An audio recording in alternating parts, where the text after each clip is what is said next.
Cam4.fr, le plus grand site de webcam live réservé aux adultes. 14h-16h, Brigitte Lahaie, Sud Radio. Bonjour à tous, nous sommes ensemble durant ces 2 heures sur Sud Radio. Alors on parle tous les jours ou presque de plaisir. Eh bien exceptionnellement aujourd'hui ça va être un peu l'inverse, puisqu'en compagnie de notre sexologue Vincent Hupertan, nous allons évoquer l'anorgasmie. Alors comme son nom l'indique, l'anorgasmie est une incapacité à atteindre l'orgasme, ce qui n'est pas tout à fait la même chose que la frigidité, même si bien sûr une femme frigide forcément n'atteint pas l'orgasme. Ce qui me semble intéressant déjà à signaler, c'est que ça touche également les hommes, puisqu'il semblerait qu'il y a environ 8 à 10% d'hommes qui ne parviennent pas à éjaculer, donc forcément à avoir un orgasme, même si bien sûr c'est pas tout à fait lié à 100%. Néanmoins, l'anorgasmie touche évidemment beaucoup plus les femmes et les causes sont assez multiples, c'est ce qu'on va voir dans un instant bien sûr. Alors il y a des causes psychologiques comme beaucoup ont tendance à croire, mais il y a également des douleurs qui peuvent être la cause d'une anorgasmie. Enfin bref, il n'y a quand même pas de fatalité, le plaisir malgré tout peut être au rendez-vous et c'est pourquoi je vous invite à venir témoigner pour poser vos questions ou peut-être tout simplement pour nous raconter comment vous avez redécouvert le plaisir en nous appelant bien sûr au 0826 300 300. Vincent Hupertan, bonjour. Bonjour Brigitte. Vous êtes urologue mais également sexologue et c'est évidemment plutôt votre casquette de sexologue qui va compter aujourd'hui. En effet, l'anorgasmie c'est quand même quelque chose d'important à aborder dans cette émission parce que ça touche un certain nombre de femmes et elles ne savent pas très bien comment régler ce problème. Oui, c'est complètement méconnu, mais je tiens à parler parce que je suis urologue sexologue et pour parler anorgasmie, il faut avoir les 2 casquettes. La casquette de chirurgien urologue, d'urologue, et celle de sexologue. Parce qu'en fait, les 2 participent. Et c'est complètement... Ça passe à la trappe, personne ne connaît. À la limite, on sait, oui, les femmes, il y a tout un tas d'a priori, de fausses idées reçues sur l'absence d'orgasme, c'est essentiel. Mais il y a aussi les hommes, et c'est ça l'élément clé que les hommes ne savent pas, c'est que l'anorgasmie touche beaucoup d'hommes. J'ai regardé les chiffres, oui, à peu près 10%. En fait, c'est une question de définition. C'est qu'il y a comme... Pour toute pathologie, lorsqu'on met en place des essais cliniques, il faut avoir des références. Donc on a défini un espèce de seuil. Alors le seuil pour l'éjaculation tardive, voire l'anorgasmie, parce qu'en fait, chez l'homme, je reviens encore parce qu'en tant qu'urologue, j'ai plus affaire à des hommes qu'à des femmes. Les femmes, il y a très peu qui consultent un urologue pour cette pathologie, pour cette situation. C'est que, à l'opposé de l'éjaculation prématurée, on a l'éjaculation tardive. Statistiquement, on considère qu'au-delà de 25 minutes, un homme qui n'arrive pas, il faut minimum 25 minutes, fait partie dans cette catégorie d'éjaculation tardive. Et l'anorgasmie, l'absence d'orgasme et d'éjaculation, c'est que la forme la plus extrême, c'est des hommes qui n'arriveront jamais à un orgasme par le coït. Très souvent par le coït. Oui, et on sait que c'est en augmentation. Alors il y a plusieurs causes, il y a évidemment trop de pornographie et de masturbation, et puis il y a aussi la peur des femmes qui semblerait poser aussi un problème pour beaucoup d'hommes. Alors, c'est difficile de parler de chiffres d'augmentation parce qu'en fait on n'a pas les chiffres, donc c'est plutôt intuitif. On pense que parce que déjà ça dépend de la définition statistique dans les essais cliniques, de la mesure, ça dépend parce qu'il faut s'imaginer la définition, c'est qu'il faut la partenaire elle prend un chrono et puis clac au moment où on rentre, clac au moment où il y a le feu d'artifice. Ouais, c'est pas tellement glamour, c'est pas pratique. Voilà, c'est ça, assez relatif le temps du coït. Oui. Voilà, donc on a quand même une idée que ça augmente, mais en même temps, c'est méconnu parce que ces hommes-là ne consultent pas. Les hommes qui souffrent d'anorgasmie, ils vont rarement consulter. D'ailleurs, on les voit très souvent dans un parcours de PMA. C'est-à-dire qu'ils attendent, ils sont en couple, ils essaient d'avoir un enfant, comme ils n'y arrivent pas, parce que finalement, sans éjaculation dans le vagin, c'est difficile. Ils vont rentrer dans une phase de prise en charge en PMA, en aide médicale à la procréation. Très souvent, on va jusqu'à médicaliser tout avec l'insémination et tout. Et finalement, le protracite, c'est quand même naturel, quoi. C'est bien l'insémination artificielle, mais néanmoins un couple. Et donc, ils arrivent quasiment en échec de PMA. Et ils arrivent droit dans nos cabinets. Donc, c'est méconnu. Et c'est un message. Il faut que les hommes consultent, les hommes et les femmes où il y a des problèmes dans leur couple d'absence d'orgasme. Ils doivent consulter parce que on n'a pas des solutions miracles, mais on a des solutions. Alors chez les femmes, on confond souvent frigidité et anorgasmisme, qui n'est pas la même chose. La frigidité, donc c'est une incapacité à avoir du plaisir, en gros. L'anorgasmisme, c'est une incapacité à avoir un orgasme. Donc on peut être anorgasmique et quand même avoir des sensations agréables lors du coït ou lors de caresses, etc. Vous êtes d'accord avec ça? Absolument. Donc voilà, la notion de frigidité, il y a quand même origine quelque part freudienne. Donc voilà, on va savoir très loin. Moi, je vais médicalement. Une femme qui n'arrive pas à un orgasme n'a rien à voir avec la frigidité, c'est une femme qui est anorgasmique. Et là, la mécanique, elle est très différente de celle des hommes. Très souvent, c'est des femmes qui ne se connaissent pas. Oui, bien sûr, bien sûr. Et encore une fois, qu'on soit bien clair, anorgasmique, ça veut dire aucun orgasme, que ce soit lors de caresses clitoridiennes ou lors de rapports vaginaux. C'est toute la différence, c'est toute la difficulté. Parce qu'on a souvent, enfin moi je me souviens au début où je faisais cette émission, j'avais des femmes qui appelaient, qui disaient j'arrive pas à avoir l'orgasme, et puis quand on les questionnait lors des préliminaires, elles avaient des orgasmes. Donc qu'on comprenne bien qu'une femme qui est anorgasmique, c'est une femme qui n'a jamais eu d'orgasme ou qui n'en a plus. Enfin. C'est ce qu'il faut faire la différence. D'ailleurs, même chez les hommes, il y a cette différence entre une anorgasmie coïtale, c'est-à-dire l'incapacité au décours d'un rapport, quel que soit rapport vaginal, oral ou anal, et en solo. Donc voilà, c'est la même chez la femme, entre l'anorgasmie lors de la pénétration, l'anorgasmie vaginale, versus une anorgasmie clitoridienne qui est très souvent liée à la masturbation. Et là, il y a aussi beaucoup de confusion autour des éléments. Bien sûr, bien sûr. Alors, il y a des causes psychologiques, évidemment, mais il peut y avoir aussi des douleurs, parce que dès qu'il y a douleur, forcément, il y a crispation, et on sait que pour avoir un orgasme, il faut le lâcher prise, l'abandon, si je puis dire, de la tête et du corps. C'est l'élément clé, c'est la sexualité, c'est de la connexion avec l'autre, c'est le libre, ne pas se fixer des barrières, ne pas avoir ses propres barrières par rapport à son propre passé, ne pas avoir des barrières par rapport au partenaire ou à la partenaire actuelle. Donc c'est double casquette. Et très facilement, on va vers psychologique. Psychologique commence lorsqu'on a éliminé une cause mécanique. Physique. Et chez la femme, il faut rappeler que c'est l'endométriose qui explique très souvent des dyspareunies précoces, primitives. C'est des femmes qui, dès le premier rapport, ils ont des nodules d'endométriose au niveau vaginal, au niveau du péritoine, et que chaque rapport est douloureux. Et à partir de là, comment peut-on atteindre un plaisir si la douleur elle est présente à chaque rapport? D'où une nécessité évidemment d'abord faire un examen médical complet pour vérifier si tout fonctionne bien. Alors, vous nous appelez 0826 300 300 et puis on en parle avec vous, bien sûr. Sud Radio, votre attention est notre plus belle récompense. Moi, je regarde les matchs, je fais le couple son de la télé et je mets Sud Radio. Les meilleurs commentateurs, c'est Sud Radio, il n'y a rien à dire. Sud Radio, la radio du rugby. 14h-16h, Brigitte Lahaie, Sud Radio. C'est avec notre sexologue Vincent Hupertan, urologue également, et auteur de l'Encyclopénis aux éditions Le Duc, que nous parlons d'anorgasmie aujourd'hui, avec notamment Stéphanie qui nous rejoint. Bonjour Stéphanie, merci de... Oui, bonjour. Merci de témoigner. Bonjour Brigitte, bonjour à votre invité. Bonjour Stéphanie. Oui, alors j'avais déposé un témoignage il y a quelque temps déjà sur ce sujet et je vais essayer de recontextualiser puisque la situation a un peu évolué.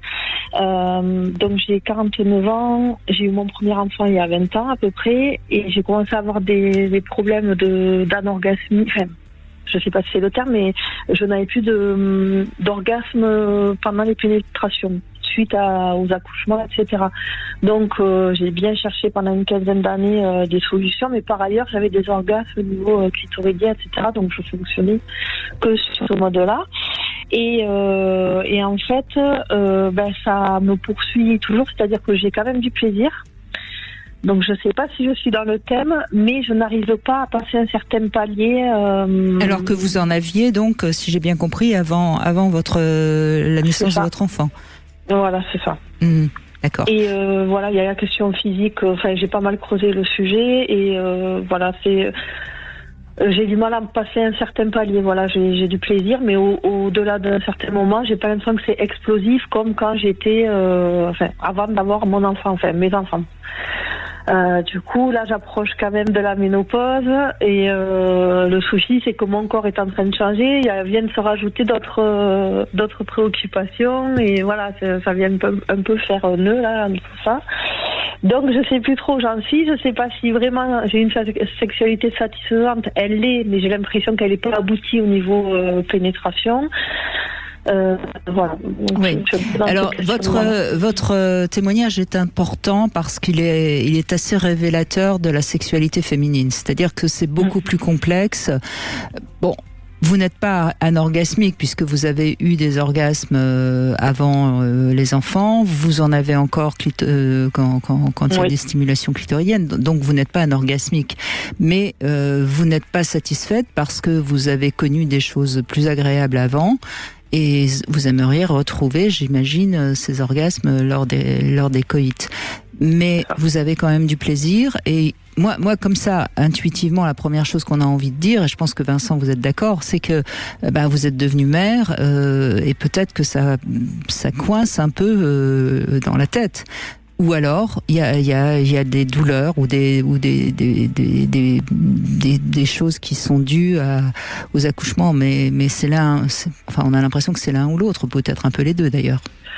Oui, alors j'ai creusé la question depuis le temps que j'ai posé le témoignage quand même. Et effectivement, j'ai quand même une sexualité, donc je passe pas côté mère. Il y a peut-être des choses à creuser, etc. Mais il y a quand même, j'ai quand même une idée de comment on doit être pour pouvoir jouir, c'est-à-dire vaginalement. Pour moi, il faut que le vagin soit dur, ferme, etc., etc. Et j'ai vraiment cette croyance que plus on vieillit ou qu'on a accouché, on est dans une espèce de quelque chose d'un peu mou là, malgré les rééducations, malgré tout ça, qui peut nous empêcher d'atteindre l'orgasme. Alors, si vous voulez, je vais faire un petit cours de SVT. Qu'est-ce que c'est un orgasme? Qu'est-ce que c'est une éjaculation? C'est un réflexe. Un réflexe, c'est... pardon, je fais une parenthèse. Par contre, je suis fontaine depuis quelques années déjà, donc voilà. Ça rentre tout à fait dans le cadre parce que c'est un réflexe également. C'est quoi un réflexe? Il faut une stimulation, c'est une stimulation vibratoire au niveau du gland du pénis et du gland du clitoris. Il y a des récepteurs et leur job, c'est ça. Leur job, c'est de déclencher ces réflexes éjaculatoires, orgastiques. Donc, on va stimuler de manière répétée le gland. C'est pour ça que c'est les vibros, les va-et-vient, chez l'homme, chez la femme, la main, la bouche, avec les sextoys, tout ce que vous voulez. Le nerf dorsal du pénis et du clitoris va amener l'information au niveau du centre lombaire et au moment où la batterie est pleine, ça va décharger, ça va enclencher un réflexe avec les contractions, le relâchement du sphincter. C'est pour ça que vous êtes fontaine, à savoir vous avez un réflexe comme les hommes, ça s'ouvre au niveau du col de la vessie et la vessie va se contracter et se vider. C'est tout à fait ça. Donc c'est un réflexe qui se situe au niveau du clitoris. Or, au niveau du vagin, il n'y a pas de récepteurs. Alors, c'est toujours compliqué en tant qu'homme de parler de l'orgasme féminin. C'est très difficile, comme les femmes commencent à expliquer ce que c'est un orgasme masculin, parce qu'il y a quand même des différences anatomiques qui font que l'expérience parle. Néanmoins, on voit bien chez les femmes qui ont subi une excision, à savoir la tête du clitoris n'est plus là, n'est plus visible. La seule manière d'avoir un orgasme, c'est une stimulation vaginale violente. C'est-à-dire que c'est les vibrations qui sont transmises. C'est le va-et-vient qui sont transmises non pas par la tête, mais par les racines des corps caverneux clitoridiens jusqu'au niveau des récepteurs qui vont déclencher un réflexe. Donc c'est pour ça que ça nécessite une stimulation qui est beaucoup plus longue. Donc voilà. Donc c'est-à-dire que vous êtes toujours une femme qui a les réflexes. Vous n'êtes pas anorgasmique. Néanmoins, probablement... Oui, mais c'est exactement ce souci de réflexe, de montée, de vague, etc. par le biais du vagin, enfin je sais pas comment on peut dire, ces contractions-là qui mènent à l'orgasme, je ne les ai plus depuis au moins 15, suite à l'accouchement, je ne les ai plus, je les ai jamais retrouvées. Donc, parce que le vagin, il joue un rôle actif. Le vagin, c'est pas un tube qui est inerte. Il doit jouer un rôle actif. Et ces contractions qui sont abîmées justement l'accouchement, c'est quand même un traumatisme obstétrical majeur. Donc, et que réapprendre son corps, réapprendre les contractions, c'est un travail périnéal avec éventuellement un kiné qui est spécialisé en sexologie, ça pourrait être la solution. Pourquoi ? Parce qu'en fait, il faut réapprendre comment utiliser activement son corps et notamment les contractions périnéales pour amener les vibrations et déclencher cet orgasme clitoridien.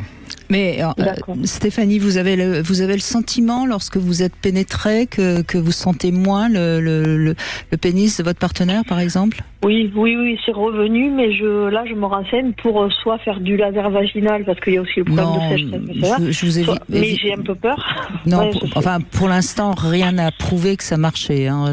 Encore une fois, je veux pas. Il y a aucune, pour l'instant, il y a aucune preuve scientifique qui...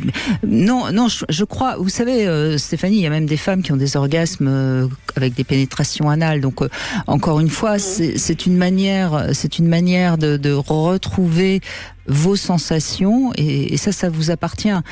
Et peut-être qu'il faut travailler avec différents jouets, par exemple, déjà pour voir comment vous pouvez ressentir quelque chose de plus ferme.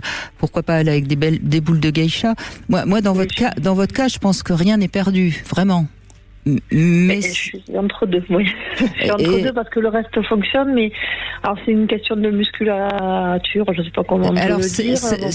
C'est pas forcément une question de musculature, c'est en tout cas une question de sensations qui sont moins évidentes pour vous, mais qui peuvent éventuellement se retrouver.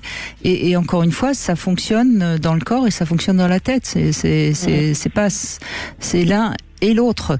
Et alors surtout, ne vous inquiétez pas, la ménopause n'a aucune influence sur le désir et sur le plaisir.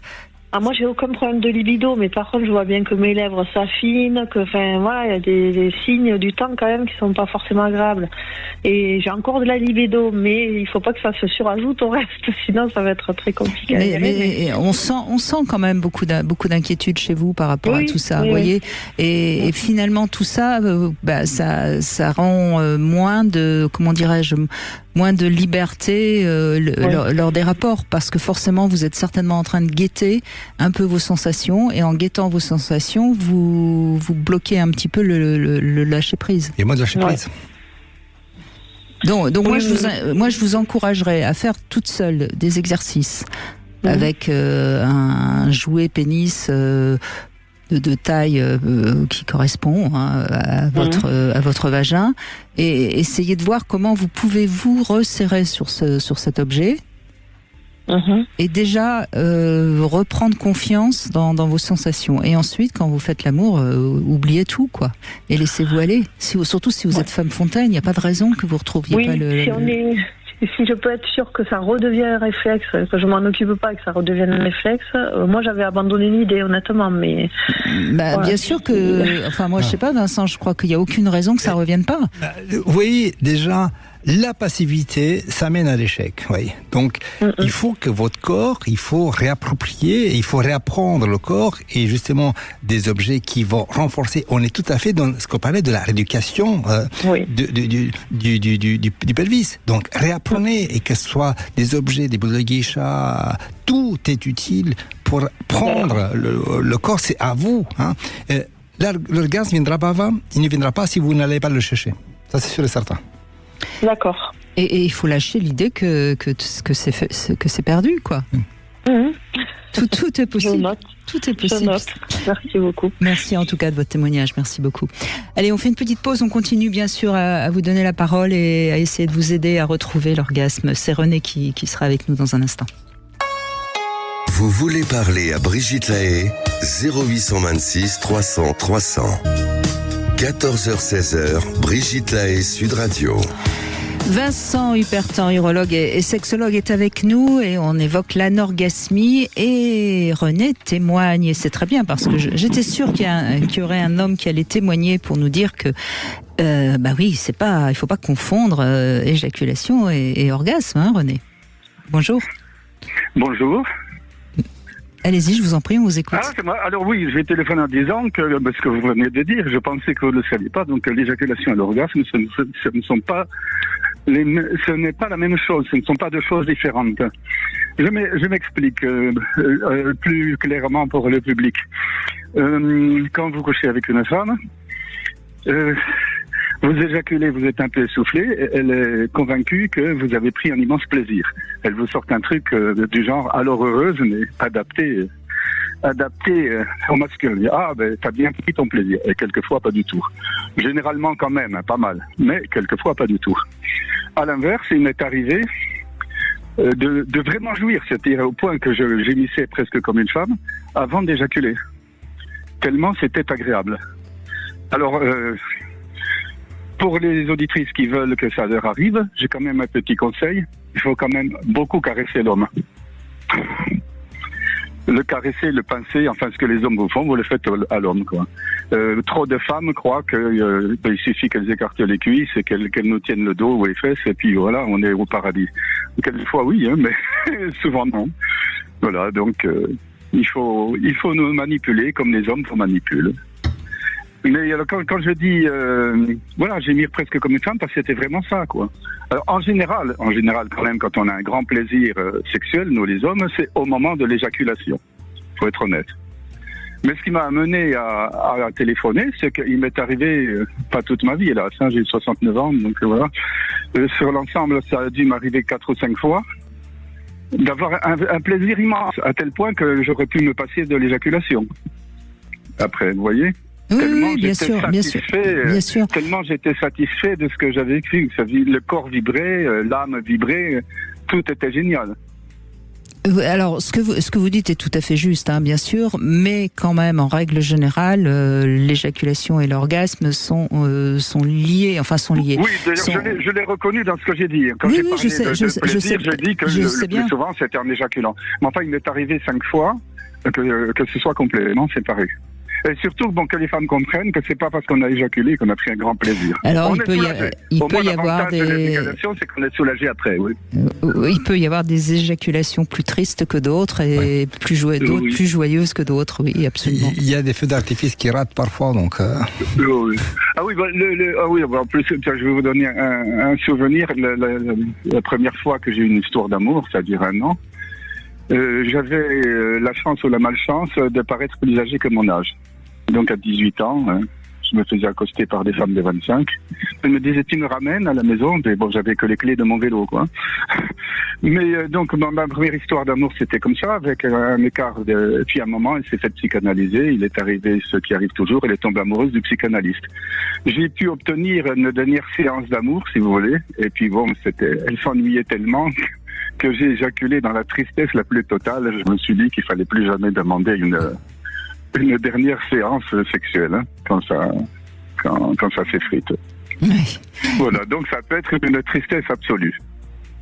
Bien sûr, bien sûr. Pour elle, c'était triste pour moi. Mais encore une fois, c'est ce que par exemple on voit dans le tantra, hein, on encourage les hommes à avoir des orgasmes sans éjaculer justement pour pouvoir garder leur érection, parce que le problème de l'éjaculation, c'est que en général il y a une phase réfractaire, pas tout de suite en tout cas. Si vous voulez, la première fois que j'ai fait l'amour, je m'étais masturbé 4 fois et 20 minutes après, finalement, une femme qui ne voulait pas faire l'amour a voulu. Donc, ça a été 5 fois en 2 heures, quoi. Mais à passer la quarantaine, il faut bien 1 heure ou 2 pour recommencer. Et puis, passer la 50aine, c'est 1 fois par jour, hein. J'exagère à peine. Et après, 1 fois par semaine. Et puis, comme la vie n'est pas juste, plus on vit, plus la période va s'allonger à dépasser des jours et des semaines. Oui, je ne sais pas si ça peut être à ce point. Ah, si, je vous confirme. Moi, c'est ce que je croyais pour moi, c'est en fait l'envie de faire l'amour de recommencer, mais finalement la possibilité est quand même un petit peu plus courte. Je pense qu'1 fois par jour, c'est quand même garanti jusqu'à très longtemps. Voilà, enfin, on verra. Oui, et puis il y a les petites pilules qui, dans ces cas-là, peuvent aider à ce que ça retrouve plus vite l'érection. Alors, je ne sais pas si ça aide à aller plus vite. C'est simplement, moi, ce que je constate, comme tout le monde, quand le Viagra est apparu, j'ai essayé, mais comme j'avais la trentaine, ça ne changeait pas de ma vie habituelle. Alors, en tant que médecin, je vous confirme, ça peut changer, ça peut réduire, voire disparaître la période réfractaire. Dans certains cas. Eh bien, je le verrai. Moi, ce que je constate en tout cas, c'est que c'est une grande sécurité psychologique. Il m'est arrivé on dit que le Viagra, il met une demi-heure pour agir. Non, il faut 1 heure, 1 heure et demie. Donc une demi-heure, c'est vraiment court. Donc une fois, j'étais avec une femme, j'avais oublié de prendre mon Viagra, et puis je trouve le moyen, à un moment, elle regarde d'ailleurs, d'avaler vite une demi-pastille de Viagra, puis paf, j'ai bandé aussitôt. Donc c'était un effet psychologique. Alors. C'est pour ça que dans les essais cliniques, les gens prenaient du sucre, pensaient que c'est du Viagra, ils avaient des érections comme si c'était double dose de Viagra. Donc il y a toujours une dimension psychologique. Sinon, moi, ce que je constate là où je l'ai utilisé, c'est que j'ai pas l'impression que ça donne une érection quand on n'en a pas. Mais alors, quand on a un début d'érection, ça donne aussitôt une bonne érection au lieu d'une demi-molle, quoi. Hein. Et ça, c'est quand même très précieux. Alors, si vous me dites que ça réduit la période de latence, je suis content. Hein, mais bien sûr, ça réduit la période de latence, mais ces pilules n'ont pas d'effet sur le désir. Donc, s'il n'y a absolument aucun désir... pas sûr qu'il y ait une érection, mais s'il y a un peu de désir, l'érection sera plus facile. C'est toute la différence entre les deux traitements. Vous savez, il y a les injections, c'est des inducteurs. On va injecter, on ne vieillit pas, l'érection elle est là. Viagra, Cialis et le générique, c'est des amplificateurs. C'est que 0 multiplié par 1 million, ça reste 0. Donc, vous voyez, s'il n'y a pas aucune excitation, il n'y a aucune réponse érectile. Mais moi, en ce moment, je prends du Cialis 5 mg, mais en médicament, c'est-à-dire une pastille tous les jours. J'ai l'impression d'avoir retrouvé... en tout cas, on est très rassurés, René, parce que vous n'êtes absolument pas anorgasmique, même si ça vous est arrivé parfois d'avoir des éjaculations un peu tristes. Oui, tout à fait, oui. Et merci beaucoup. Mais non, mais je vous en prie, merci. Oui, moi je voulais apporter quelque chose à l'émission. Écoutez, puisque je suis là, je vous aime beaucoup. Je ne pensais pas vous appeler un jour, puisque j'appelle toujours sur des questions politiques. Je ne pensais pas avoir quelque chose d'intéressant à dire. Et puis voilà.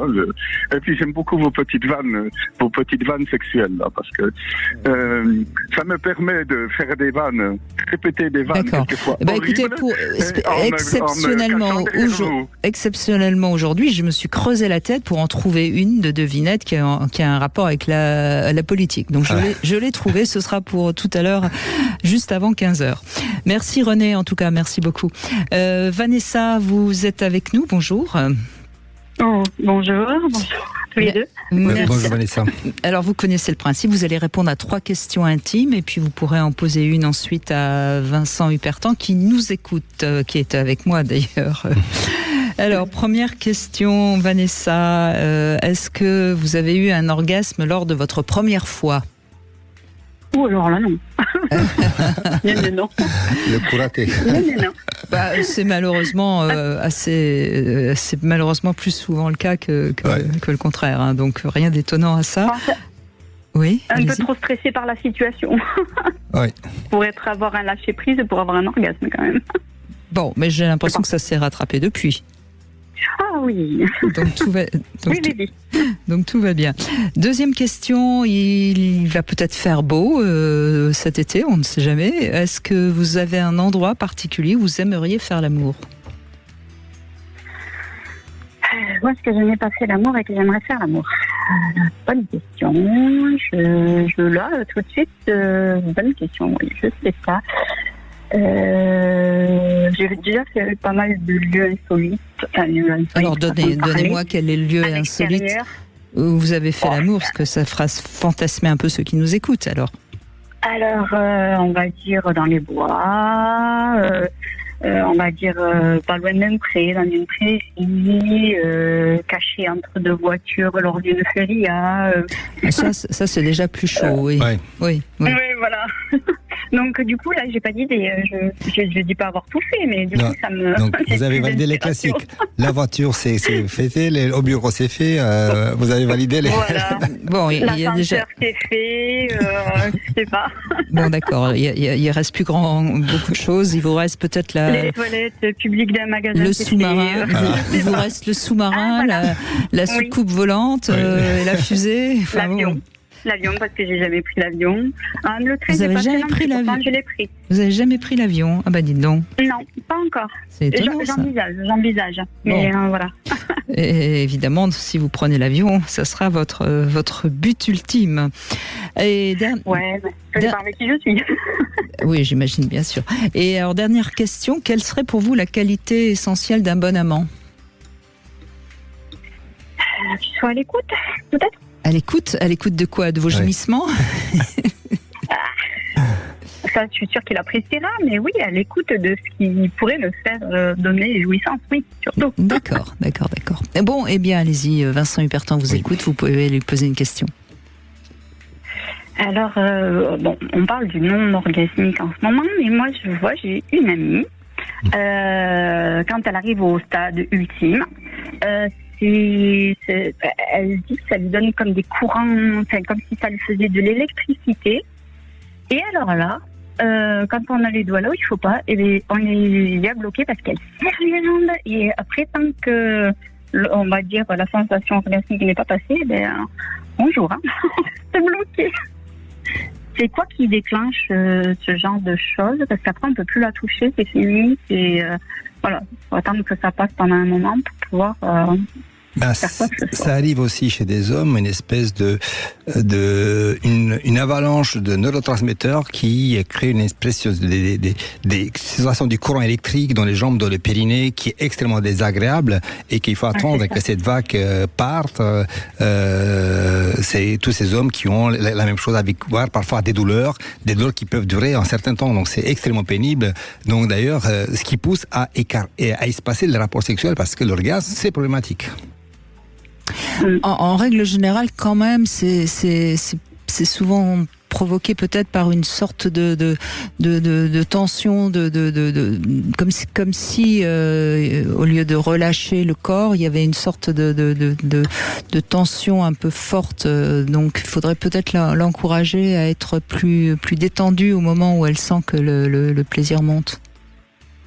Ah ouais, parce que là, quand on parle de contraction, je te jure, c'est compliqué même quand on lui donne du plaisir à les doigts, d'arriver à sortir parce qu'elle serre tellement que... Oui, on est plus au piège, quoi, on peut plus. Oui, ça confirme bien ce que je vous dis, c'est qu'il y a alors c'est compliqué parce que c'est encore une fois, on est dans des situations réflexes là. Et puis peut-être souvent c'est involontaire, même si on essaie de se relâcher, en fait, il y a ce qui arrive lors de l'orgasme, il y a la vague de l'adrénaline, de la dopamine, tous ces neurotransmetteurs qui transmettre le plaisir, c'est une avalanche et que ça crée la contraction du périnée, des adducteurs, avec des contractions douloureuses. Donc il faut attendre que ça passe et qu'une fois la vague passée, elle est tout le calme. Mais c'est quelque chose d'incontrôlable et très, très compliqué à contrôler, à soigner. Avec moi, la différence d'elle, moi, c'est multi. Je peux avoir un orgasme qui peut durer et on peut y rester. Je m'arrête jamais en fait. Du coup. Tant mieux. Orgasme, on peut continuer. Voilà. Tant mieux pour vous. Tant mieux pour vous. C'est faire avec toi, c'est génial. On ne sait pas où ça s'arrête et quand ça s'arrête en fait. Oui. Donc du coup.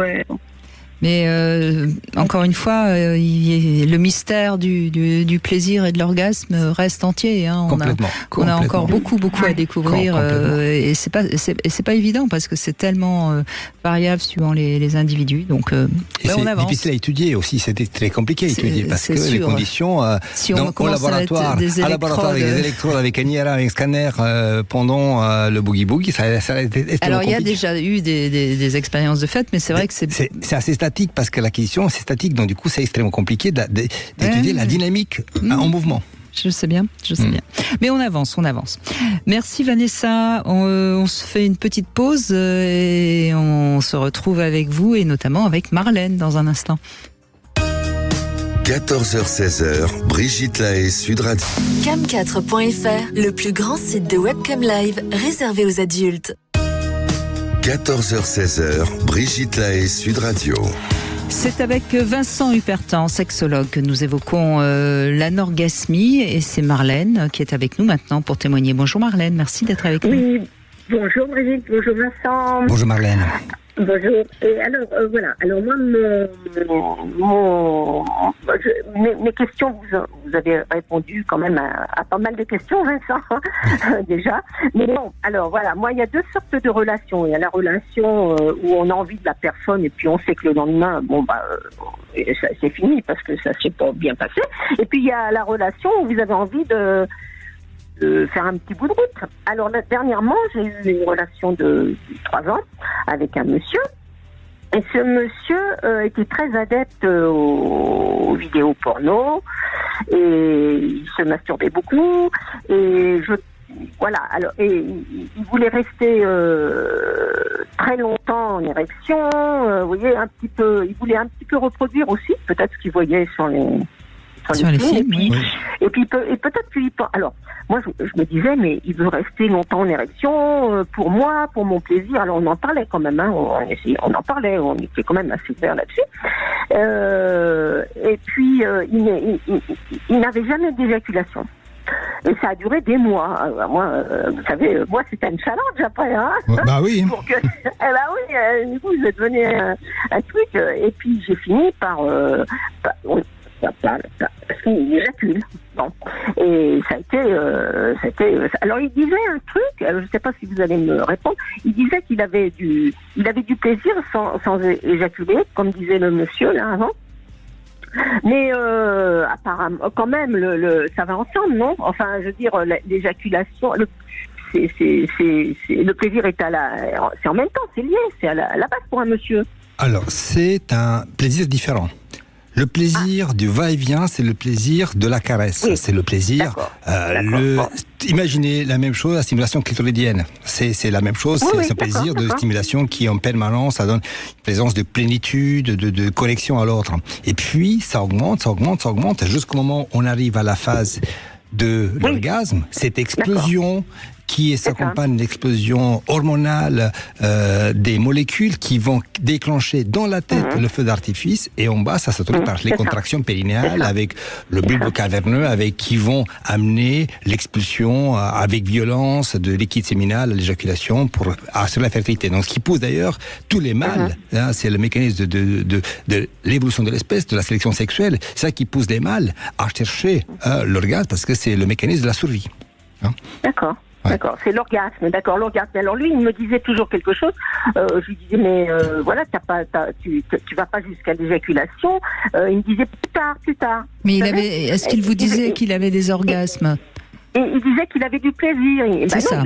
Il n'avait pas d'orgasme. Il n'avait pas d'orgasme. Mais il avait du plaisir. Du plaisir. Il me disait, et je lui demandais, mais voilà, moi j'aimerais bien, parce que c'était pour moi, fille, c'était un truc, ça nous laisse, comment dire... Oui, c'est frustrant. Il y a un vide. C'est une sorte de frustration, quelque part. Bien sûr. Et donc, il me disait toujours plus tard. Alors, je savais même pas s'il prenait des trucs, là, des pilules. Moi, je voulais pas. Moi, mes compagnons, je ne veux pas. Parce que je pense qu'on peut jouer avec des jeux ensemble, des jouets, des trucs.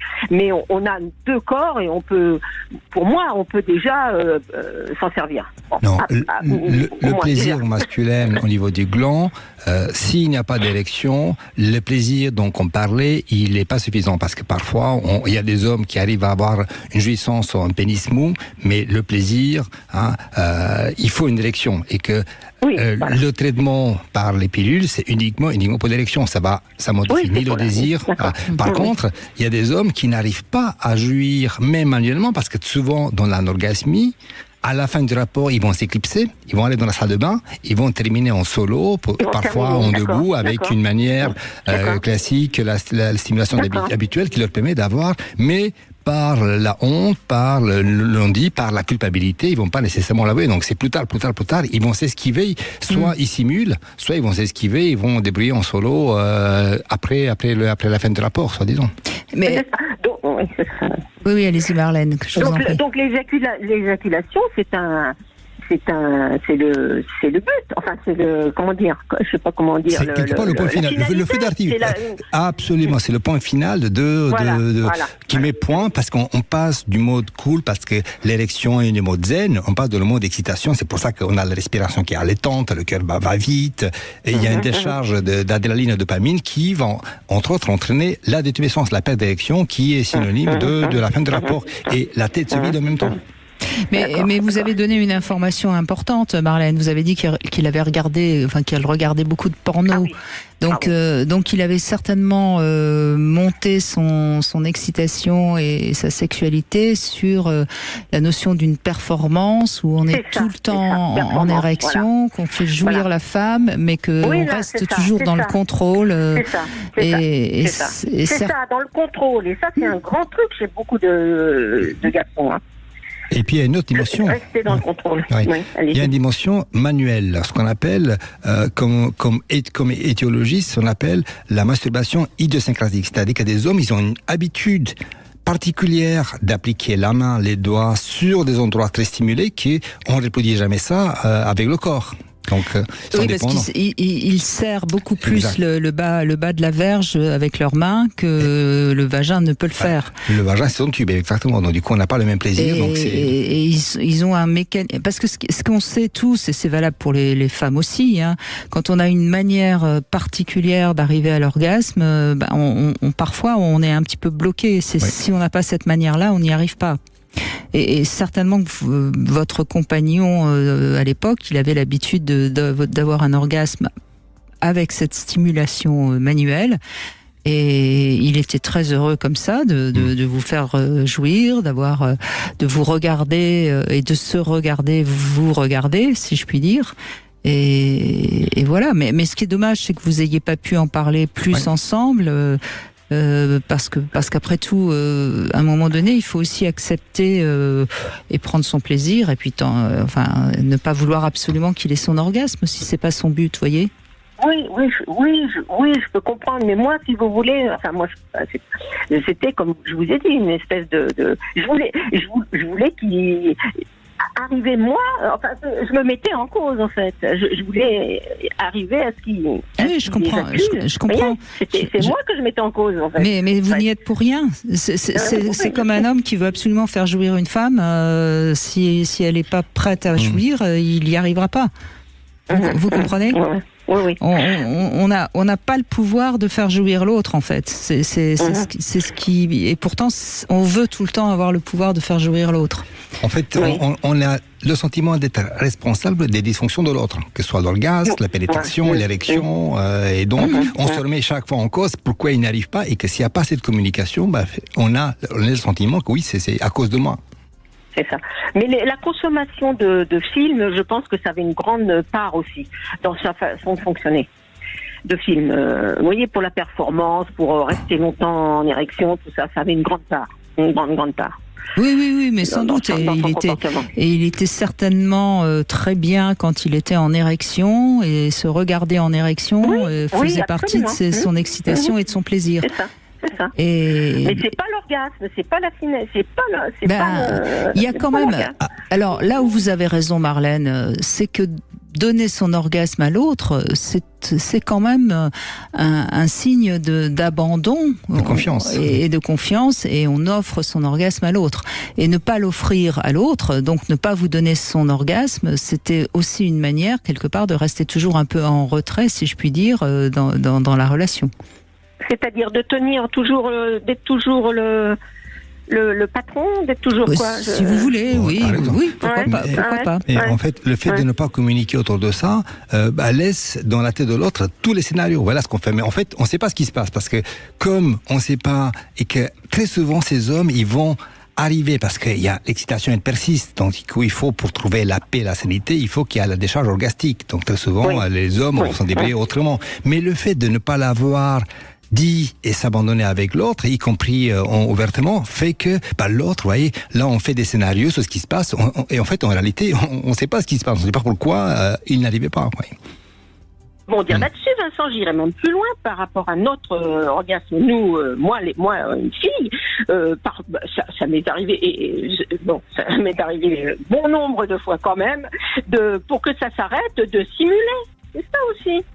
C'est plus compliqué chez l'homme. Oui, mais ce que dit Marlène est important. Non, mais c'est ce que vous dites est important parce que c'est vrai. Moi, je suis la première à dire que c'est pas terrible que les femmes simulent parce qu'on rentre dans un piège. Mais en même temps, quand on est avec un homme anorgasmique et qu'on a envie que ça s'arrête, on croit qu'en simulant, il va s'arrêter. Oui, bien sûr, bien sûr. Et ça devient un cercle infernal parce que comme il vous voit jouir puisque vous simulez, il veut que vous jouissiez plusieurs fois, il faut simuler plusieurs fois, enfin on n'en finit plus. Et qu'un homme qui veut simuler, c'est très compliqué parce qu'il y a quand même une dimension physique, visuelle, donc c'est pas évident avec préservatif à la limite. Il vous dit qu'il a du plaisir.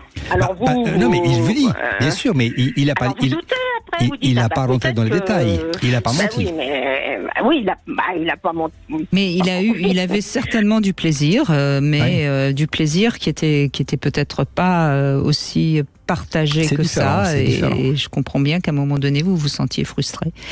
Merci en tout cas Marlène de ce témoignage important. On voit bien que c'est pas toujours simple la sexualité des hommes non plus. Alors on va faire une petite pause, le temps des infos. On vous donne évidemment la parole tout de suite après 0826 300 300 et ma petite devinette Vincent Hupertan. En quoi le string est politique? Vous avez le temps des infos pour me trouver la réponse. Sud Radio. Sud Radio. Parlons vrai. Parlons vrai. Sud Radio. Parlons vrai. 14h-16h, Brigitte Lahaie, Sud Radio. Et on est toujours avec Vincent Hupertan. Nous évoquons l'anorgasmie. On va donner la parole à Nathalie dans un instant qui veut témoigner également. Et la devinette du jour de circonstance, en quoi le string est politique. Vincent Hupertan, vous n'avez pas réfléchi? Ah si, j'ai réfléchi. Et je me demande si c'est... Parce que hier soir, j'écoutais comme tout le monde les résultats et j'avais l'impression que les gens parlaient beaucoup. Enfin, c'était tout petit, mais ils cachaient l'essentiel. Est-ce que c'est lié à ça? Ah, c'est pas mal. Votre réponse est intéressante. Voilà, c'est ça. Parce qu'ils parlaient plein de choses, mais ils ne disaient jamais ce qui nous intéressait. Donc, chaque fois, on ne nous fait pas parler. Donc, c'est comme le string. C'est tout petit. Ça cache une grosse partie, mais... Oui, mais ça aurait pu être la réponse, en effet. Bravo. En fait, moi, voilà ma réponse. Parce que le string est politique, parce qu'il sépare la droite de la gauche. Il unifie le regard des hommes. Et le string, de toute façon, dès qu'on tire un peu sur la ficelle, on finit toujours par l'avoir dans le cul. Là, c'est une réponse très complexe. Là, voilà. Bon, allez, Nathalie est avec nous. Bonjour Nathalie. Oui, bonjour Brigitte et bonjour à votre invité Vincent. Bonjour Nathalie, oui c'est ça, bonjour.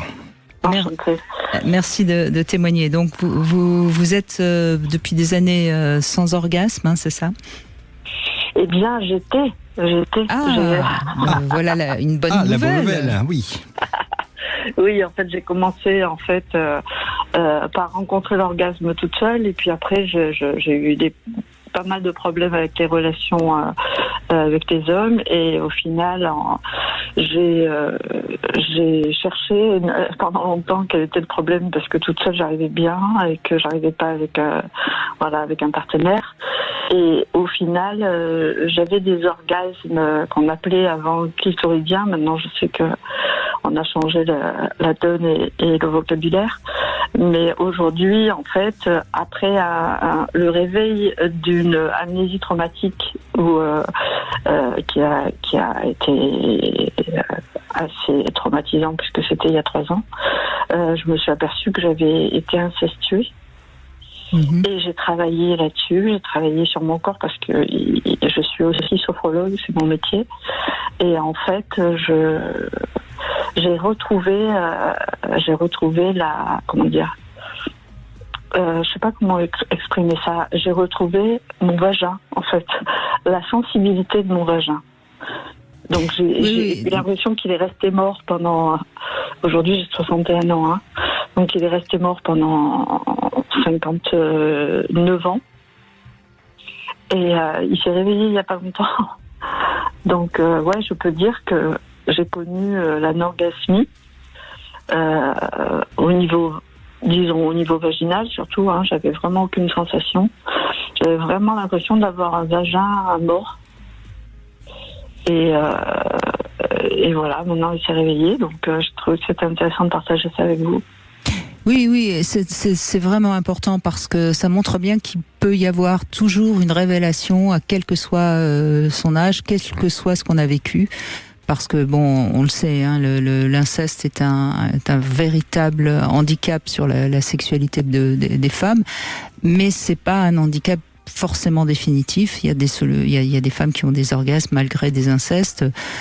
Et sans doute, oui, que la levée du traumatisme vous a permis de vous réapproprier votre vagin, en fait, en quelque sorte. Oui, c'est ça. Il y a eu quand même un gros travail. J'ai fait bien sûr. Beaucoup de sophro et surtout une thérapie EMDR que je pratique aussi, en fait. Et je suis retournée à cette méthode qui m'a permis petit à petit, ça a duré quand même 2 ans, de libérer tous ces traumas, puisque c'était énorme, toutes les images poétiques qui sont remontées, en fait. En fait, là, ce que vous décrivez, je rencontre, et peut-être c'est la première question qu'on devrait se poser lorsqu'un homme et une femme consultent pour problème d'anorgasmie. C'est l'aspect incestueux, en fait, c'est l'aspect traumatique. Parce que ça peut être dans la famille, mais ça peut être autre chose. Donc, chaque fois, c'est des hommes actrices qui sont enfuis, qui sont oubliés, parce qu'on veut oublier. Le problème du traumatisme, c'est que il n'est jamais fini.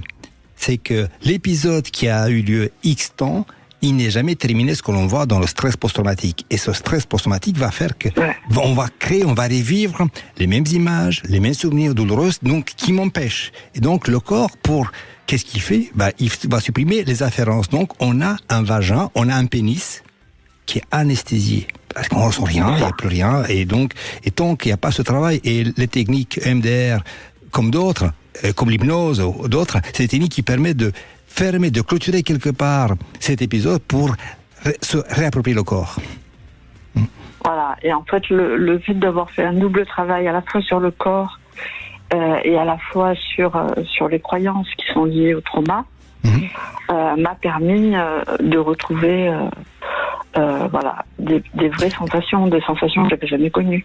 De toute façon, quand il y a des problèmes d'inceste, la parole ne suffit pas. Je crois que c'est vraiment, c'est très rare qu'on arrive à dépasser le traumatisme de l'inceste uniquement par la parole. C'est pour ça que la sophrologie est une thérapie intéressante, parce que c'est une sophrologie. La sophrologie travaille beaucoup sur le corps. Après, oui, l'hypnose, le MDR sont quand même les 2 pistes les plus intéressantes sur ces traumatismes. Moi, j'ai aussi une formation en hypnose et durant toute ma formation, j'ai vécu beaucoup de choses, en fait, puisqu'on travaille en général à 2 sur des tas de sujets, et sur ce sujet, ça n'avait jamais rien donné. Donc c'est vraiment un éveil qui n'a pas eu de source, en fait. Je sais que je m'intéressais au problème, mais je savais pas d'où venait mon problème. Et je n'avais vraiment aucune mémoire d'un comportement quelconque bizarre de mon père. Donc c'est revenu parce que j'étais sans doute prête à recevoir, à avoir cet éveil. Sans doute j'ai fait aussi beaucoup d'EFT. Je sais pas si vous connaissez l'EFT.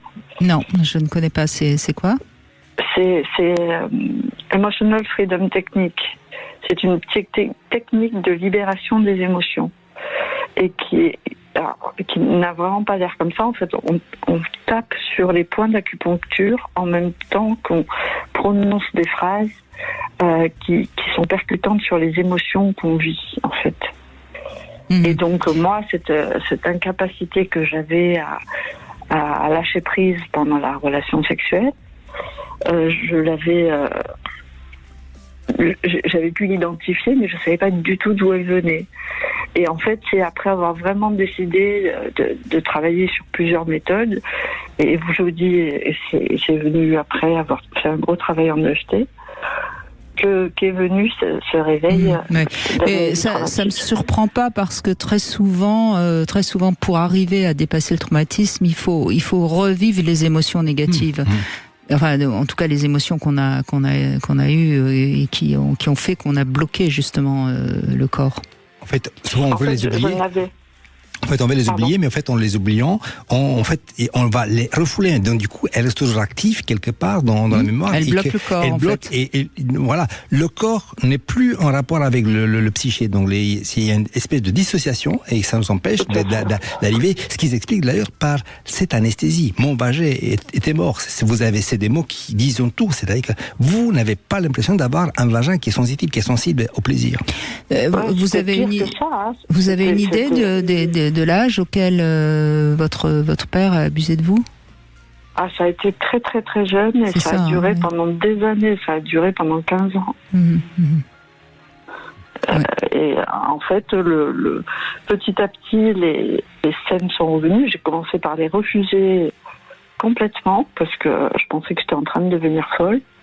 Et il a fallu que je fasse à la fois un travail de psychanalyse, je vous dis que je reprenne vraiment le MDR adapté vraiment par celui qui me l'avait enseigné d'ailleurs, parce que j'arrivais pas à trouver un thérapeute MDR qui pratiquait ça comme je l'avais appris moi, c'est-à-dire avec des séances de 2 heures, puisque très souvent les thérapeutes MDR font des séances qui sont trop courtes pour moi.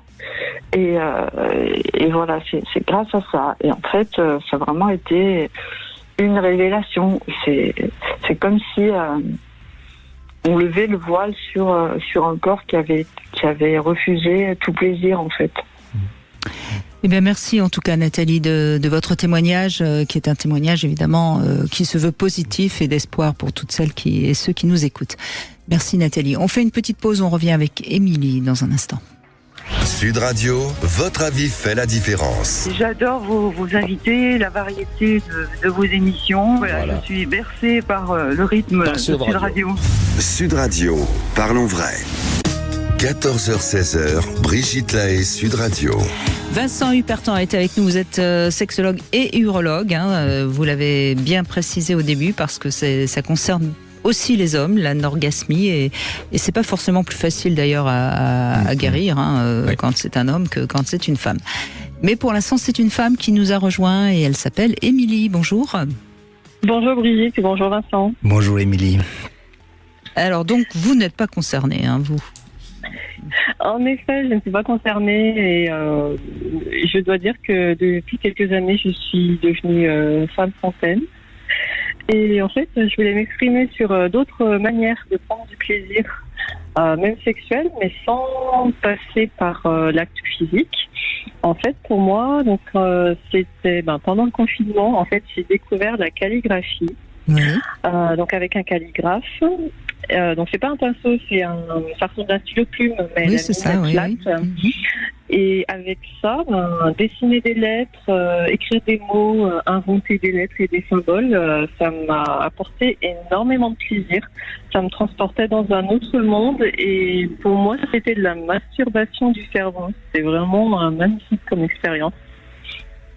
Et j'en avais parlé avec une copine. Elle m'a dit que ce qui lui donnait cette agréable sensation, c'était de lire un livre en étant éclairé à la bougie. Et autrement, ça m'était aussi arrivé en faisant du dessin. J'avais dessiné des corps de femmes et je m'étais rendu compte que je ressentais du désir pour ces corps que j'avais dessinés. Et ben voilà, à travers là, j'ai découvert une autre manière de prendre du plaisir, sans donc avoir un partenaire, sans même penser à la masturbation ou à prendre du plaisir sexuel. Ça m'est tombé dessus comme ça et c'était vraiment génial comme expérience. Alors d'abord, je vais rappeler qu'on peut avoir un orgasme dans son sommeil, que ce soit les hommes ou les femmes d'ailleurs. Ça prouve bien que l'être humain est quand même très complexe. Et ensuite, oui, vous avez raison, Émilie, la création est une sublimation de la libido. Donc c'est pas surprenant que ça apporte énormément de plaisir. Intéressant, je découvre, alors je comprends mieux. Oui, et notre libido qui est donc le moteur du désir, qui très souvent est comparé au désir sexuel, mais la sublimation de la libido, Freud l'a bien expliqué longuement avant moi. elle peut aller dans différents domaines.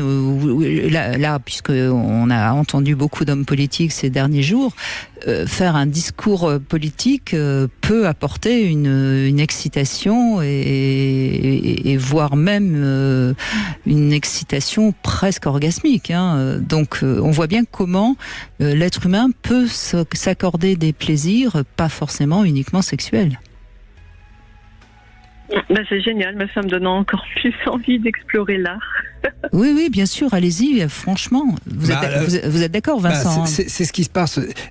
Regardons juste deux partenaires différents. Un avec qui on connexion, on est attaché, pas nécessairement un très bon amant, ni un grand sexe, etc. Et puis un autre qui est le mec qui est à tout pour nous donner le plaisir. Et parfois, c'est lui qui a créé la connexion, qui a créé l'émotion, qui a amené la créativité.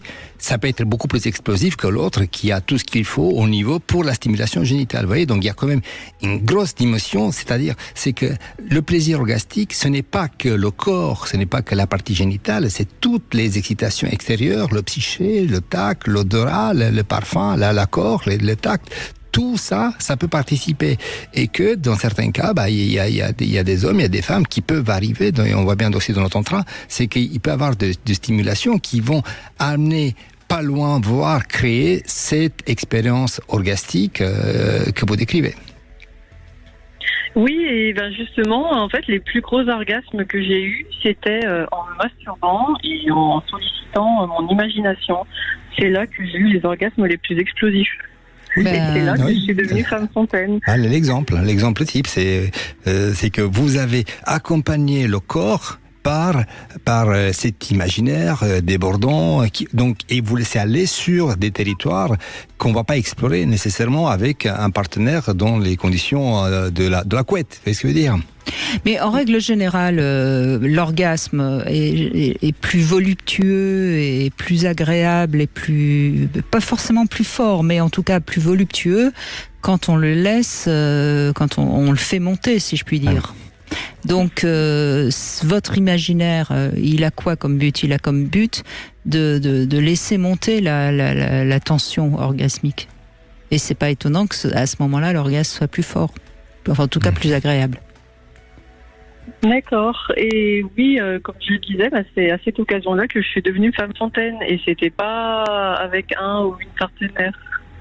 Non, parce que souvent le processus fontaine, il vient soit d'une stimulation très particulière au niveau ce qu'on appelle le point G, mais qui est aussi la vessie, en quelque sorte, ou alors parce qu'il y a un tel lâcher-prise qu'il y a un lâcher-prise, si je puis dire, de tous les sphincters, et ce qui provoque un phénomène fontaine.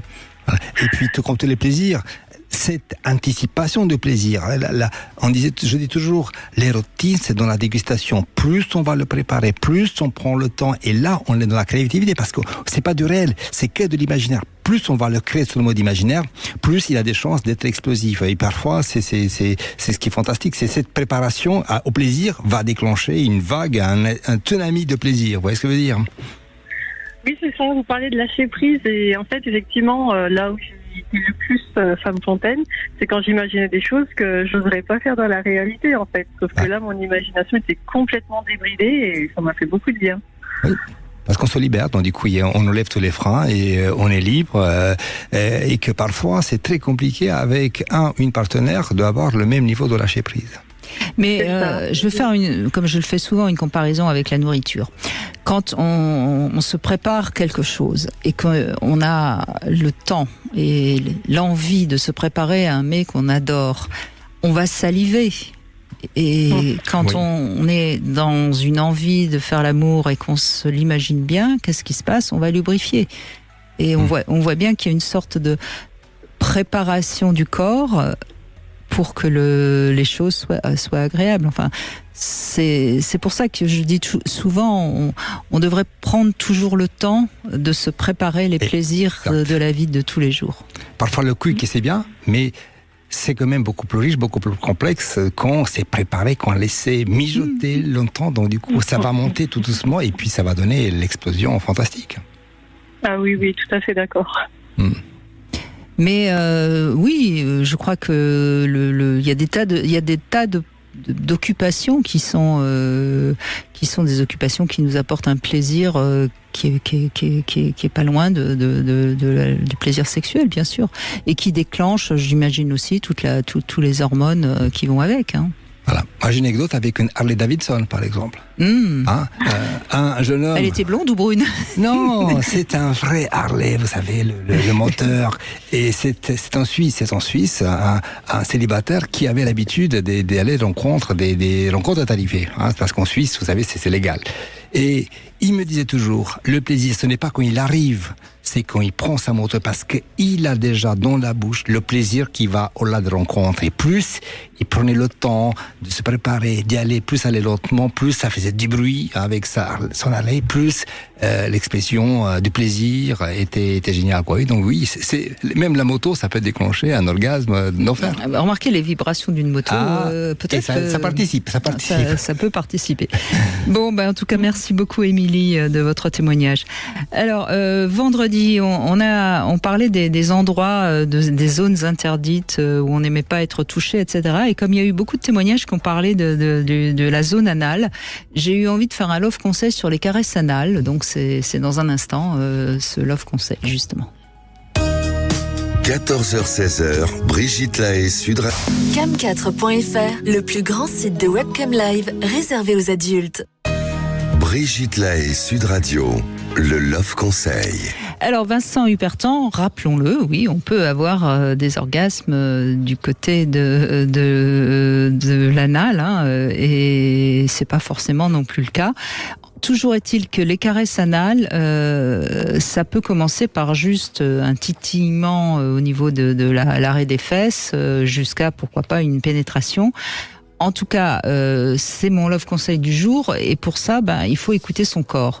Si ça nous fait du bien, on continue. Si c'est un peu douloureux, c'est que c'est pas pour nous. Cela étant dit, la zone anale est une zone érogène parce qu'elle est également innervée. Donc, autre particularité de cette zone, elle est identique chez l'homme et chez la femme. Mais sur le plan psychologique, les hommes et les femmes ne la vivent pas vraiment de la même manière. C'est souvent plus compliqué pour un homme qu'on aille toucher cette zone si pour lui c'est une zone... c'est un construit social, c'est un signe aussi de soumission quelque part. Donc oui, c'est beaucoup plus dans la construction que dans la réalité du corps. Exactement. Mais on sait par exemple qu'il y a beaucoup d'hommes qui, même l'idée d'introduire un suppositoire est impossible. Les médecins me disent on propose jamais les suppositoires aux hommes parce que c'est déjà pour eux un acte en tant qu'urologue, violent. En tant qu'urologue, je fais des touchés rectaux parce qu'il faut examiner la prostate. Oui. Je peux vous dire qu'il y a des hommes, ils sont complètement tétanisés, stressés, t'arrives pas. Alors qu'en même temps, les femmes, ils font facilement aller chez le gynécologue pour des tas de pathologies et ça pose aucun problème. Donc, il y a un effet de construit. En même temps, chez le gynéco, on va pas du côté de l'anus. Ça peut arriver parce qu'il y a quand même des pathologies dans lesquelles il faut explorer. C'est pas. Bon, bref, toujours est-il que le mieux, c'est de commencer à caresser avec un doigt lorsque vous êtes en train de faire l'amour. Un doigt que vous avez de préférence un petit peu lubrifié, ce serait l'idéal. Avec la langue, c'est plus complexe, mais c'est souvent plus agréable que le doigt, parce que justement c'est moins ferme. Moi, je conseille souvent de faire une stimulation anale lors de rapports bucco-génitaux, c'est mieux. Et c'est juste au départ une stimulation sans essayer de faire rien d'autre. Et puis sinon, le massage des fesses, voire des testicules pour les hommes, ou même des lèvres, de la vulve pour les femmes, ça permet de détendre cette zone sans avoir d'autres objectifs en particulier. En tout cas, ce qu'on peut faire, c'est observer comment le partenaire ou la partenaire réagit. Si vous avez l'impression que les fesses se resserrent, c'est peut-être pas la peine. Ça prouve que la personne n'est pas du tout prête pour accepter ce genre de caresse. Est-ce que c'est physique, est-ce que c'est psychique, qu'importe, tant qu'on n'est pas prêt, on n'est pas prêt. Et moi, je crois que c'est toujours intéressant quand même d'aller tester. Et si on a envie tout seul de tester, il existe des plugs qui sont donc des jouets intimes spéciaux pour cette zone anale, pourquoi pas. Il y a des plugs un peu même vibrants aujourd'hui, mais je conseille comme toujours de prendre un petit plug pour commencer. Voilà. Alors, les phénomènes de neuroplasticité qu'on a décrits, qu'on voit bien se passe dans tout ce qui est neurosciences, neuroimagerie, montrent que il y a des choses qu'on peut apprendre. Et rappelons-le, chaque centimètre carré du corps peut devenir, par stimulation, par répétition, par l'association d'idées, zone érogène. On a effectivement le pénis et le clitoris qui sont des zones érogènes primaires. La stimulation, de facto, de naissance, il est connecté au plaisir, mais toutes les parties du corps, le périnée, les cuisses, le bas du dos, les oreilles, toute partie du corps. Et donc, par contre, si elle est laissée de côté, si on a fait un blocage, évidemment, ça ne peut pas aboutir parce que du coup, il y a un a priori négatif à ces stimulations du corps. Mais l'anus est une zone innervée, donc de toute façon, c'est pas une zone insensible.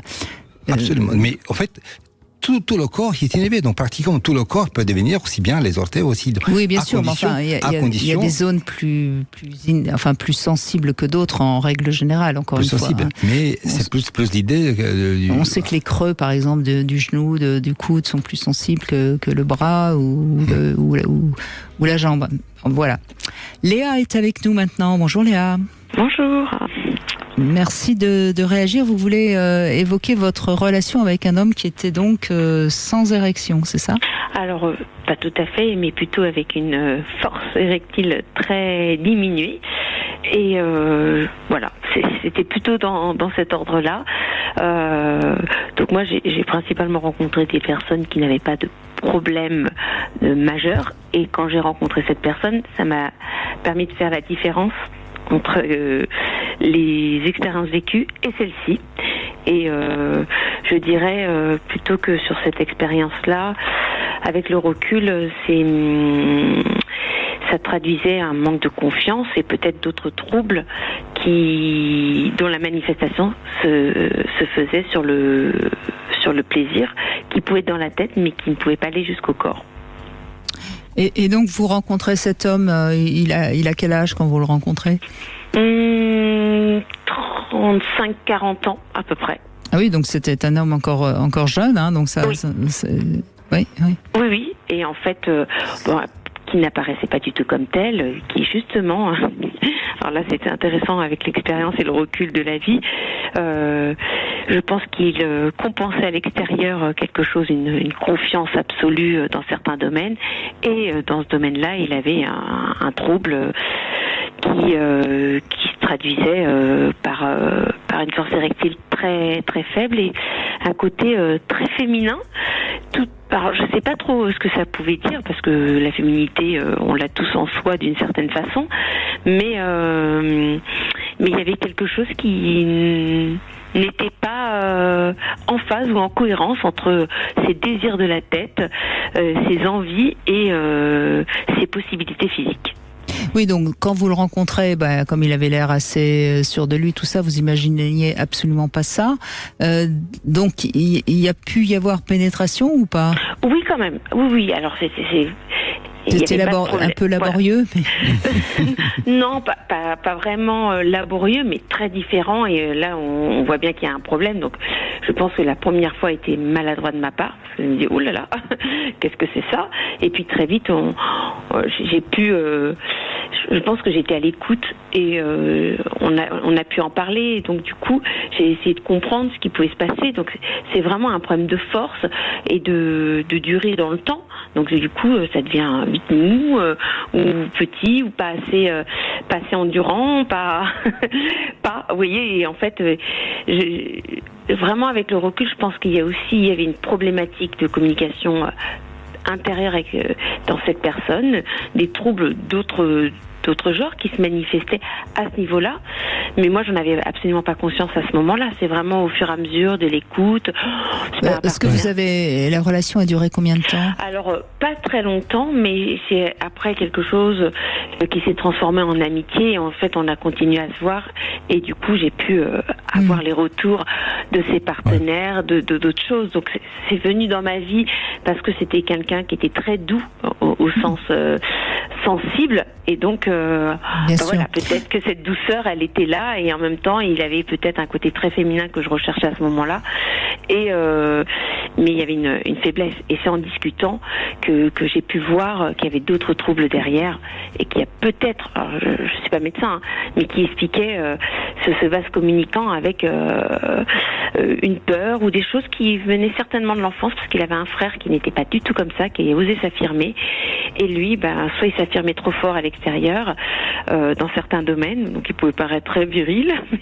Et puis, de ce domaine-là, plein d'envies, pas de problème sur la communication avec ses envies, mais vraiment au niveau du corps, coincé. En tout cas, il me semble, quand on vous écoute, Léa, vous n'avez pas pris ça pour vous, et ça c'est déjà une bonne chose. C'est-à-dire vous ne vous êtes pas dit oh là là, il ne me désire pas.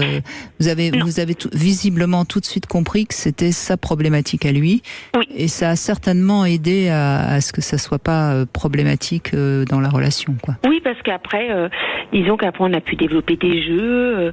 Vous voyez, c'est presque devenu un tremplin.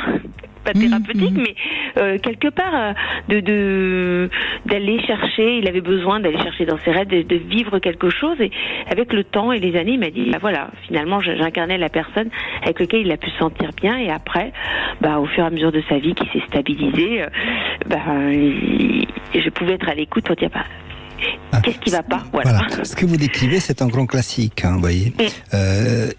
L'érection, c'est au présent. Là, j'ai aucune pensée. Donc, l'érection, c'est naturel. Notre corps réagit naturellement. Donc, on n'a pas besoin, et ça ne se commande pas. Dès que dans la tête, il y a une to-do list, il faut arriver, il faut qu'elle tombe enceinte, c'est la première fois, ça fait longtemps que je l'ai pas faite, la dernière fois, ça s'est mal passé. Dès qu'on est avec une to-do list, on n'est plus dans le présent, on est dans la ligne d'arrivée. Et dès qu'on a la ligne d'arrivée, on est stressé, on va avoir de l'anxiété. L'anxiété, ça traduit de l'adrénaline, et boum, l'érection, quoique l'érection, elle tombe, elle ne tient pas. Elle peut tenir au départ dans la phase des préliminaires, parce que au niveau des jeux érotiques, on est une espèce on absorbe, on est rempli de plaisir. La phase, il faut mettre un préservatif, parce que du coup, on se connaît pas, il y a plein de choses. Et tout ça, ça va amener à une perte d'érection qui peut s'aggraver, ou par la communication ouverte, elle peut tout à fait se contrôler. Et j'avais une question par rapport à ça, parce qu'effectivement, c'est une personne qui recherche absolument, je sais pas, un amour fusionnel ou quelque chose qu'il n'avait pas en lui. Et est-ce que, du coup, dans ce que vous dites, il y a une résonance avec il faut absolument que j'ai ça, et il avait une pression, et au cours de sa vie, il obtenait pas ce qu'il voulait au fond de lui, parce qu'il y avait quelque chose qui faisait pas sens. Donc, quand il cherchait une stabilité de partenaire, alors, très gentil, très doux, tout va bien, mais je crois qu'il avait vraiment une pression très forte et un problème d'affirmation d'une partie de lui qui fait que ça bloquait. Ce qui se passe aujourd'hui, il y a une telle pression, de l'image, de l'amour parfait avec il faut que ça tienne autant de temps, à l'érection, 3 orgasmes, 4 orgasmes. Il y a tout ça, tout s'est construit, et qui fait que le corps n'arrive pas à suivre. Donc, et la tête a peur, ça crée de l'instabilité émotionnelle, et boum, l'érection elle tombe, ça ramollit, et tout ce qui s'ensuit. Et j'ai une autre question par rapport à cette personne ou d'autres. Est-ce que ça peut naître après une déception sentimentale où la femme va le dévaloriser, et du coup il y a un tel vécu que pendant des années que du coup ça se traduit à ce niveau-là?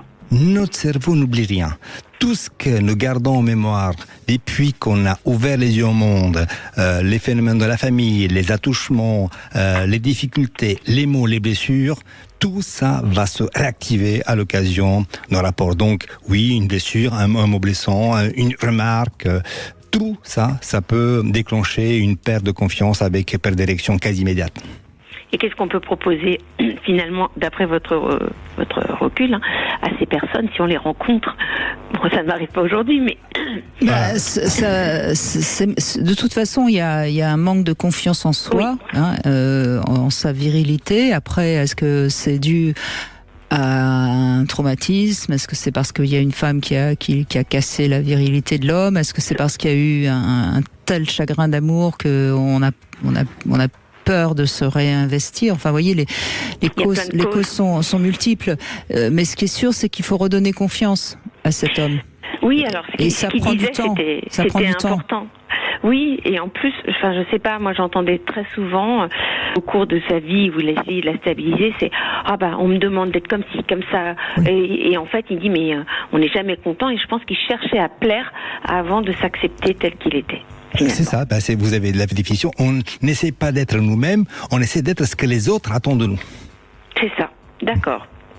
Mais vous avez dit quelque chose d'important. Vous avez dit que c'était un homme très doux, en quelque part très féminin.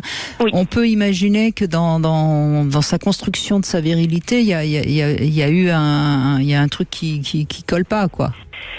On peut imaginer, alors c'est l'hypothèse, après effectivement on n'est pas dans l'enfance de la personne, mais visiblement il y a quelque chose qui s'est passé avant qui a généré cette façon d'être. Parfois, notre passé, c'est un fardeau, donc il faut apprendre à le porter, on ne peut pas le changer, il faut ce qu'on appelle la résilience, donc c'est pour ça qu'on a besoin. Ma théorie est la suivante, donc on a un trouble, on ne peut pas avoir une stratégie tant qu'on n'a pas compris quelque part d'où ça commence. Parce que sinon, si on n'a pas compris, on risque de faire du sur-mesure, du sur-place, on ne va pas avancer, on va toujours revenir, on va trouver des béquilles, des traitements, mais le problème ne sera pas résolu parce que le cerveau n'a pas fait le ménage dans son passé, dans son histoire. Oui, mais faut-il encore en avoir envie? Et visiblement, il avait l'air de se complaire dans ses érections un peu molles. Ben oui, c'est ça. Donc il y trouvait un avantage, lequel, je ne sais pas. Il avait très peur, de pas plaire, il avait peur de et après il a rencontré des personnes, je crois qu'il a réagi au moment où il a rencontré quelqu'un de pas gentil du tout. Et là, il a fallu lui dire, faut faire quelque chose, quoi. Et voilà, parce qu'en fait, il se victimisait à chaque fois, et donc du coup, c'est compliqué. Il pouvait être doux, il dit oui, mais je suis doux et tout, mais qu'est-ce qui va pas chez moi? C'est de pas être soi-même ou d'attendre trop de l'autre ou de, vous voyez. Cela étant dit, c'est une hypothèse qui me vient comme ça et qu'on oublie souvent. C'est aussi une manière de ne pas satisfaire la femme et donc de la punir. Donc ça peut aussi, c'est parfois très complexe. Le manque d'érection chez un homme, il est parfois tout à fait ailleurs. On a toujours tendance à penser que c'est un manque d'estime de soi, mais ça peut aussi parce que là, quand il vous dit mais je suis doux, qu'est-ce que tu veux de plus? Je veux juste que tu sois un homme, mon grand. Parfois, il veut compenser par la féminité. En fait, il sait bien que cette partie ne maîtrise pas. Tous les hommes maîtrisent la parole, les doigts, la langue, la bouche, les caresses, alors que l'érection, qu'on veuille pas, on peut se concentrer autant qu'on veut, l'érection, elle est pas là, elle est pas là. C'est ça, mais après, c'est de prendre conscience, et au bout d'un moment, comme il a essayé de multiplier, il a dit, j'y vais, il était quand même courageux, il réessayait à chaque fois. Je lui dis, mais quand c'est que tu t'arrêtes, quoi? Et en fait, au moment le jour de sa prise de conscience a été, stop, il faut que je fasse quelque chose. Parce qu'il tournait autour du pot, mais il allait pas au fond de la douleur, finalement. Voilà. Eh oui.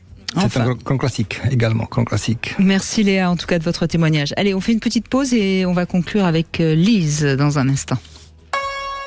Vous voulez parler à Brigitte Lahaie? 0826 300 300. Cam4.fr, le plus grand site de webcam live réservé aux adultes. 14h-16h, Brigitte Lahaie, Sud Radio. Vincent Hupertan est avec nous, urologue, sexologue et également auteur de ce livre L'Encyclopénis. C'est aux éditions Le Duc. C'est un livre sur lequel vous expliquez en long, en large, en travers, à l'avant, à l'endroit, à l'envers. Et mon podcast, Prostate Minute.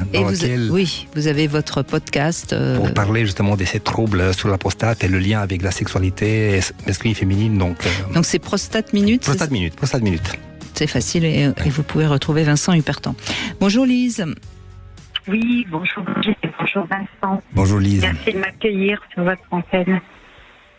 Allez-y, on vous écoute, je vous en prie. Oui, concernant le sujet, j'ai quand même déjà une 50aine d'années bien avancées. Et en fait, quand j'étais jeune, moi, j'ai connu la masturbation, alors qu'à l'époque, on n'en parlait pas, mais j'ai su découvrir mon corps. Je sentais les réactions de mon corps. J'ai trouvé ça très, très chouette. Et puis, mon premier copain, avec qui je suis restée 3 ans, c'était le calme plat. Je ne ressentais absolument rien. Ce qui fait que ce qu'on me disait à l'époque, c'est que j'étais frigide. C'est le mot un peu violent qu'on m'a balancé. Oui, c'est d'ailleurs heureusement un mot qu'on n'utilise plus beaucoup et c'est très bien comme ça. Et oui, mais moi je me souviens que ça m'avait complètement complexée. Donc je restais avec lui par défaut parce que je me disais mais c'est pas possible. De toute façon, je comprenais pas trop. Et qui est-ce qui vous avait dit que vous étiez frigide?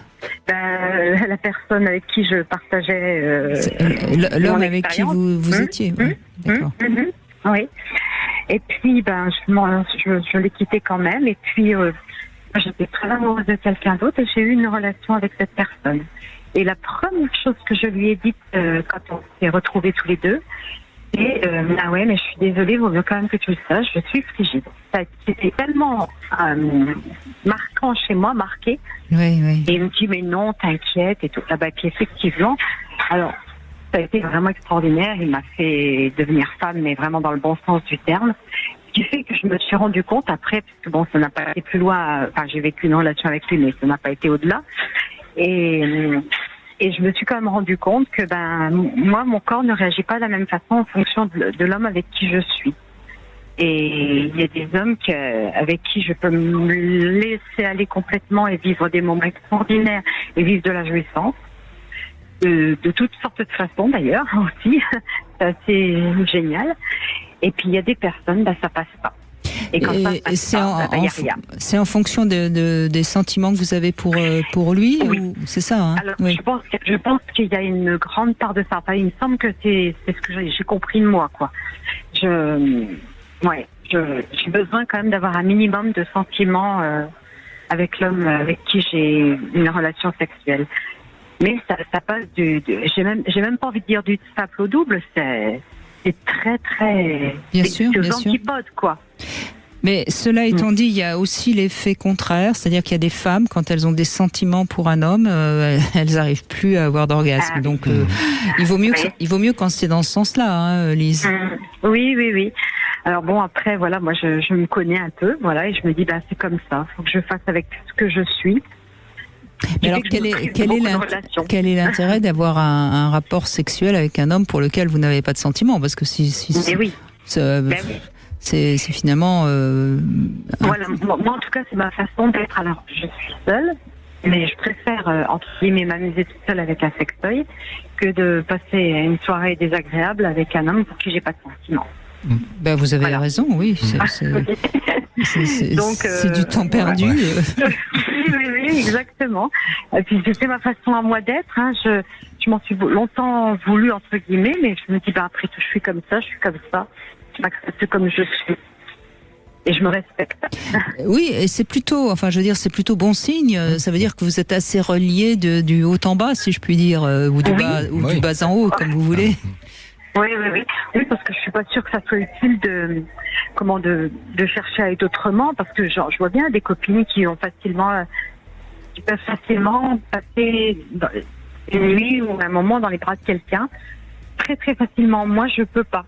Voilà. Mais après ça dépend de la relation qu'on a avec son corps aussi. C'est-à-dire que plus on est libre dans son corps, plus on peut laisser le corps jouir, si je puis dire, sans qu'il y ait besoin d'avoir de sentiments. Donc encore une fois, il n'y a aucun jugement, il n'y a pas un fonctionnement qui est mieux que l'autre. Mais ce qui est important en effet, et c'est là où vous avez raison Lise, c'est de se connaître et puis de réagir en fonction de ce qu'on est. Puis ce qu'on appelle la connexion avec son corps et la connexion avec l'autre. Voilà, les deux peuvent être s'amplifier ou voire être complètement opposés. Oui. Mais par contre, voilà, je me respecte suffisamment aujourd'hui pour ne pas... j'ai pas envie de vivre quelque chose avec quelqu'un comme ça, puisque je sais que ça va pas m'apporter. Donc c'est autant que je reste avec mes jouets à moi. Et quand je vis quelque chose avec quelqu'un, ça c'est chouette par contre. Oui. Parce qu'il y a des sentiments, parce qu'il y a il y a quelque chose de bien. Oui, vous avez vos sentiments qui vous enflamment et qui vous permettent d'arriver à l'orgasme avec un homme. Sinon, vous restez un petit peu en dehors de votre corps, si je puis dire. Oui, je suis mal à l'aise en fait. Donc, les sentiments créent aussi cette espèce d'anticipation du plaisir parce qu'on sait d'avance, on va se revoir, on va se rencontrer, donc quelque chose on laisse monter le plaisir, on en a déjà parlé dans l'émission précédemment, ça laisse monter le plaisir et du coup c'est explosif, beaucoup plus intense que si je suis seul dans la salle de bain avec mon petit canard. Oui, c'est vrai. Et oui, c'est vrai qu'il y a ce côté-là. Heureusement qu'il y a quand même des hommes, puis il y a j'ai même eu un partenaire je sais que l'expression peut être un peu, mais qui a fait de moi une femme fontaine, et là, il m'a fait découvrir encore d'autres versants de moi-même, et c'est vraiment incroyable, moi, quand je suis bien avec quelqu'un, je me libère vraiment. Mais il y a des hommes qui ont aussi ce comportement, il y a des hommes aussi qui sont beaucoup mieux quand ils ont des sentiments et qui ont du mal quand ils n'ont pas de sentiments, Donc, tout existe, dans la... Tout existe. Dans notre monde. Ouais. Et l'essentiel, c'est de se connaître et aussi de ne jamais se dire que c'est définitif. C'est-à-dire que là, aujourd'hui, vous êtes comme ça, et peut-être que plus tard, vous serez plus apte à avoir du plaisir, même si vous n'avez pas de sentiments. On ne sait pas. La sexualité, elle est souvent... elle est magique. Elle bouge au fil du temps, des expériences. Oui, c'est pour ça. C'est pour ça que moi j'ai pour principe déjà de ne juger rien ni personne. Mais voilà, en tout cas, je me respecte suffisamment pour m'accepter comme je suis, parce que j'en ai tellement souffert de ce qu'on me disait quand j'étais jeune que voilà, et de me rendre compte que c'était pas vrai. La preuve, c'est que vous avez aujourd'hui des orgasmes.